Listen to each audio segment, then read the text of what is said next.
They say knowledge is power, but what if the most powerful knowledge was never handed to you? What if the history you learned, the economy you trust, the psychology behind your decisions was built on half-truths and silent omissions? Welcome to the story behind the story. The hidden truth they never taught you.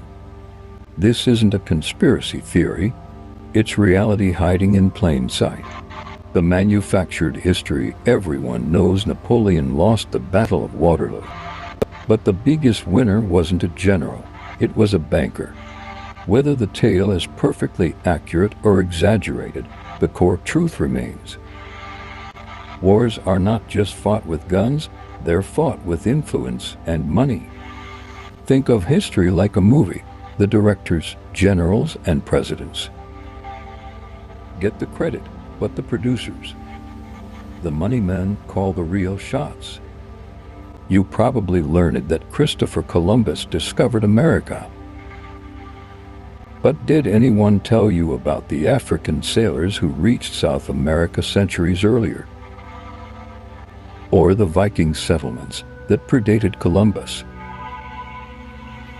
Or Zheng He, the Chinese admiral who sailed to East Africa and perhaps further? Imagine being told your grandfather built your family home, only to later learn it had been built generations earlier by someone completely different. That's how distorted history can feel when you uncover these truths. History is curated. What makes the cut and what gets deleted depends on who's writing the script. The truth about schooling. Let's talk about school. The bell rings, you sit down. Memorize, recite, test, and repeat. But did you ever wonder why it works like that? The modern education system was shaped in the 1800s by industrialists like Horace Mann and John D. Rockefeller. It wasn't designed to create thinkers. It was designed to create factory workers. I don't want a nation of thinkers. I want a nation of workers. School is like an assembly line. Each year is a conveyor belt. The goal: standardize, adopt, sort, produce compliant labor. Remember how no one taught you how to manage stress, or budget your money, or navigate grief or heartbreak.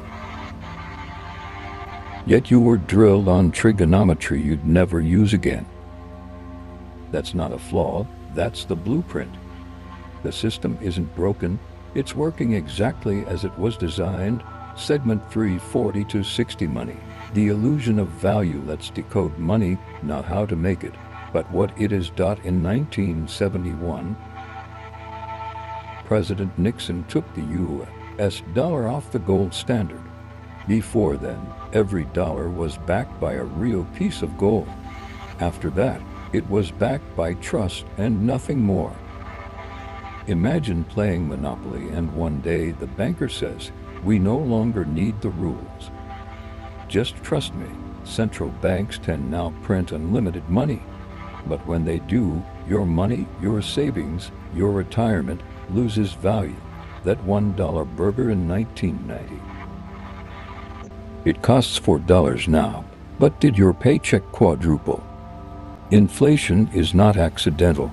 It's a quiet tax that benefits the few and bleeds the many. The hidden forces behind your choices. You think you're making your own choices, but are you? In the 1920s, Edward Bernays helped cigarette companies target women by branding smoking as a symbol of liberation. Sales exploded.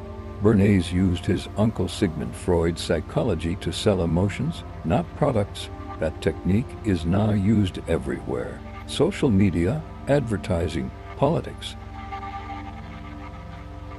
Have you ever bought something you didn't need, just because an ad made it feel like it defined your identity? In China, you're not just a customer, you're the product being shaped, sold, and tracked. The digital cage we live online. But what lives around us in that digital space? Your behavior affects your social credit score. Bad score. You can't travel, rent, or get a loan. We already have that system, but less obvious. It's called the algorithm. Imagine a cage with invisible bars. You're free to speak your mind until you say the wrong thing and lose reach, reputation, or opportunity. Ever deleted a post out of fear? Felt anxiety from a like count? That's digital conditioning. Online freedom is an illusion unless you own your platform, your data, and your voice. Health, food, and what we're really eating. In the 1970s, the sugar industry paid scientists to downplay sugar's link to heart disease and blame fat instead. Your body is a battleground. The food system isn't designed to nourish. It's designed to addict and profit. What you can do with this knowledge awareness is power. But knowledge without action is a burden. Learn financial literacy. Practice media literacy. Disconnect to reconnect. Vote with your wallet. Teach the next generation. Think of your mind like a garden. If you don't plant your own truths, someone else will plant theirs. The truth was never hidden. It was buried under noise, distraction, and fear. Now that you see it, what will you do? If this opened your eyes, subscribe, share it. Let's start conversations that matter. Because once you see the truth, you can never unsee it.